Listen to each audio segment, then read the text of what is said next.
I want to walk you through how to lose weight. And I have 3 points to share with you. Everyone can be at their healthy weight, no exceptions. We don't believe that. We think weight loss is hard.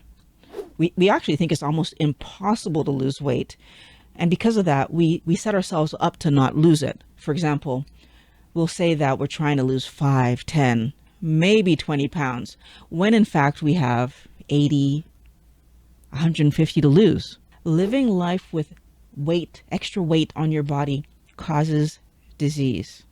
And if you're obese, there's all the emotional, psychological trauma that we live because people say mean things. I know this because I used to be 80 pounds heavier. So I used to be obese. And I remember people just having no filter, it seemed like, when it came to me. And I see it with other people that are fat. There's no filter. They say whatever because I don't have feelings, right? So everything from, should you be eating that? All the way up to, you're so pretty, if only you would lose weight. You shouldn't have to deal with that. And what I remember from having to have dealt with it was that often all it did was push me to go and eat more of the stuff that was causing me to be overweight, because my feelings were hurt, because I was embarrassed, because I didn't know what to do, because I didn't know how to lose this weight, because I tried to lose the weight before. And so end up eating this stuff that just making my weight rise more. That went on for years. And honestly, it impacted everything in my life. All right, I wasn't dating when I should have been dating. I wasn't hanging out with my friends because some of the people making the comments were friends of friends. And so much more importantly to all of this was that my health was still deteriorating. I had joint pain, and my joint pain was getting worse. My back was killing me. Remember that? Elbows, shoulder, had neck problems for a few years that I could barely turn my head. My joint pains were increasing as time progressed. And eventually, I had a hip problem that impeded my ability to walk normally. So now I'm actually limping. I'm not able to sit. No matter what position I tried to be in, I was not comfortable. Oh, did I mention the fact that I also got diagnosed with sleep apnea? And as the doctor is explaining it to me, he's trying to delicately point out that, your weight, that's usually the reason, because it's your weight. And of course, diabetes runs in my family. So I was waiting for that shoe to drop when my hip pain spurred me into action. I was looking for a medication-free way to solve this because, unfortunately for me, but maybe fortunately for me, I can't take medication. Every time I try to take a medication, it just causes more problems than what it's supposed to solve. So that forced me to do some research and try to figure out how would I solve what I figured out was an inflammation problem without taking medication. And the solution that kind of materialized in front of me was to change my food. So that's what I did. Now, wellness warrior, you need to have a clear goal if you have any chance of sticking to a new diet. My goal of not taking medication to solve my hip issue, it worked. Along the way of it working, I lost 80 pounds. Hip solved in 3 months, weight lost in 5 months. 5 months to lose 80 pounds. Yes, you can be at your healthy weight. In order for you to do this, you need to be honest about what a healthy weight is, because that's the only way you're going to know exactly how much weight you're trying to lose. So what I want you to do is I want you to go online and just plug in what your height is, plug in whether you're male or female, and then ask Google to tell you what's the weight range that you should be in. And I want you to aim at the exact middle of that weight range, because we're not trying to only lose the minimum that we need to lose. We're not trying to lose so much that we're, too thin. We're trying to be our ideal healthy weight. And then you're going to start to create a goal for yourself. In my case, what I did was I set myself the goal. I'm going to decrease the inflammation in my body because I learned that was what was causing the pain. And so then I needed to know, well, what was I going to measure? And the obvious answer for me was I was going to measure how much pain I was in. Is this attainable? Absolutely is. Is this a realistic goal for me to have? It absolutely is. And I knew that I needed to accomplish this within the next year because next year was going to be my next doctor's appointment. They've already offered me medication and basically let me know that they're waiting for this to get worse, so bad enough that we could do the surgery. I did not want that to be the outcome of next year's appointment. For those of you who are new here, I'm Violet, and I talk about how I used keto to solve my hip and joint issues, lost 80 pounds, and the fact that when your mental health and physical health are working well together, that's actually how you get that overall sense of well-being. So what I did, and I'm encouraging every wellness warrior to do the same, is I ended up creating a meal plan that was simple, repeatable, and delicious that I could do every single day without fail so that I could get to my health goal. I cannot stress enough, I did not focus on exercise. Food is 80% of what your body is going to weigh. Exercise, sleep, getting enough sun, like all the things that they talk, is cold plunges, all that other stuff is 20%. When we focus on exercise, we are delaying our progress. And if you're not already in an exercise regime of some sort, all you're doing is adding a failure point to this thing you're trying to do, which is get your body healthy, by the way. Just don't do it, Wellness Warrior. And I'm going to tell you a little secret about exercise a little bit later that it's going to explain to you why I'm not focused on this right now at all. Give absolutely all of your attention to looking at your current diet, the diet you are eating right now. Because I want you to do something. I want you to look at the vegetables that you are eating right now. Any of the vegetables that fall within a keto lifestyle, I want you to pull them out and just discard everything else. Everything that's going to put you over 20 grams of carbs or less per day, like 20 grams per day, if you can't eat those things in a reasonable amount so that you feel like you had a satisfying meal, just get them out of there.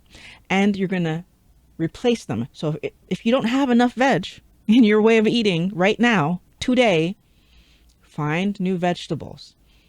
Figure out how to spice them so they're delicious, so that it's something you want to eat. I want you to make your life as easy for yourself as possible. So in this first month, you're going to keep your meats exactly as they are. You're going to cook them exactly as you normally would. Don't change your meat. Just focus on the side dishes that would have normally been on your plate. Change them. Make delicious replacements. In month 2, what you're going to do is now start focusing on the meat. And you're going to look at those meat recipes and you're going to take out any high carb, anything that you were putting in there. So if there's potatoes in the mix of making that thing, you're going to take the potatoes out. If there's onions or anything that could be too high carb because you have your vegetables that you're eating, all this stuff that's on your plate needs to add up to be 20 grams of carbs or less. So now we're adding both things in. When you do the totality of what you've eaten for the day, 20 grams of carbs or less. Now, by this point, when you go shopping in the second month, everything that's going in your cart that you're going to eat should be falling within a keto lifestyle. So that means the carb number is low enough and all those bad oils are gone. You might have tackled the bad oils, so all the seed oils, canola, all the fake food stuff that they tell us is healthy that we know is not. You might have tackled that in month number 1, but if you haven't, in month number 2, it absolutely is going to go. I know a lot of people are going to tell you to tackle that in month 1. The truth of the matter is, if you try to do exercise and veg and meat and you might not start. It might seem too daunting. One thing at a time. You're going to notice that what I just did is I gave a very definitive time frame by the end of month number 2 that you would have had no more of the poor quality anythings on your plate. Right? It gives you time to work on it. Now, I want to share with you that I much prefer when people set health goals than when they set weight goals. You notice that that's what I'm talking about for myself of what I did.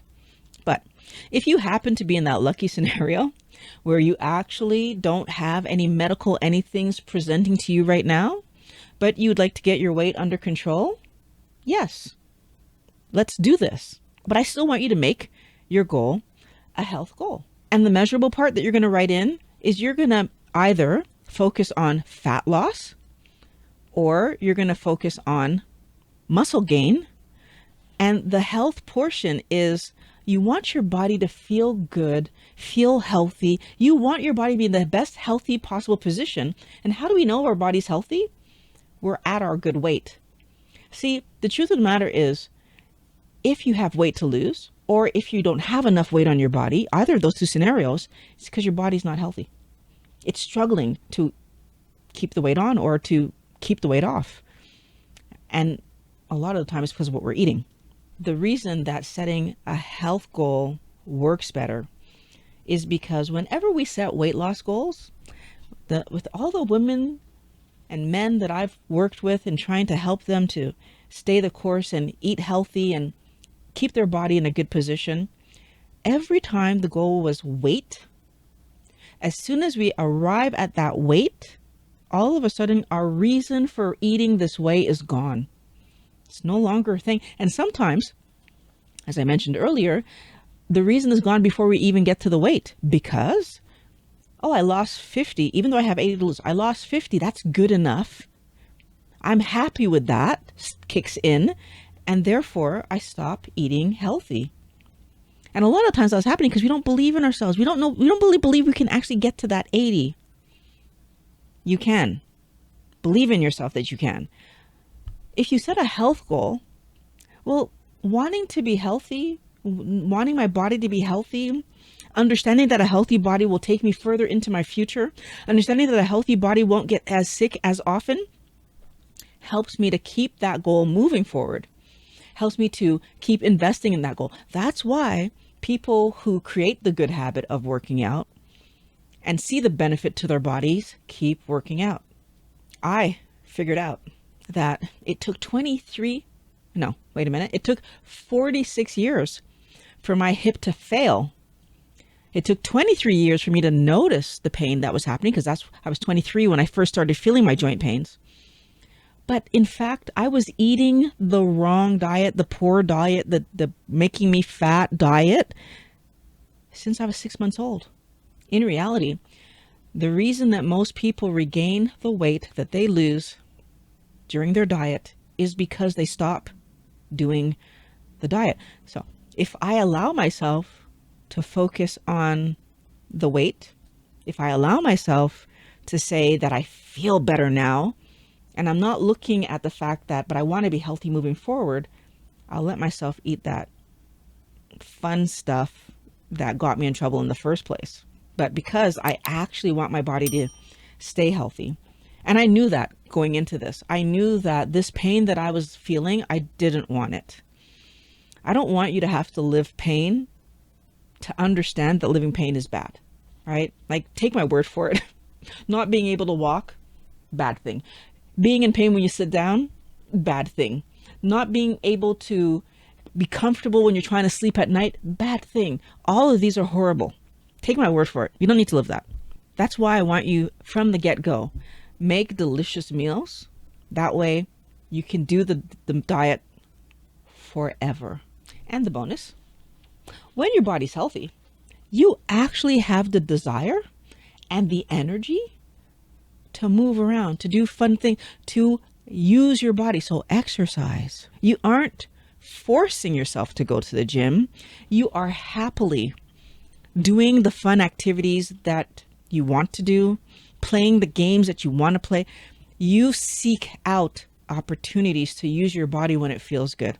I'm waking up earlier in the morning so that I can work out. Jump on my trampoline or skip rope or fun things. I wake up early to do fun things because why? Because I liked it. I get that exercise in at a time that is convenient for me. Having a body that works is worth it. Eating the healthy diet to get to the healthy body that works is worth it. The fact that the diet is delicious is a bonus. If you want to know how to start your healthy keto or carnivore lifestyle, click on this video. I'm going to walk you through how to get past the carb addiction that has you stuck to begin with. Click on the link. I'm going to meet you over there.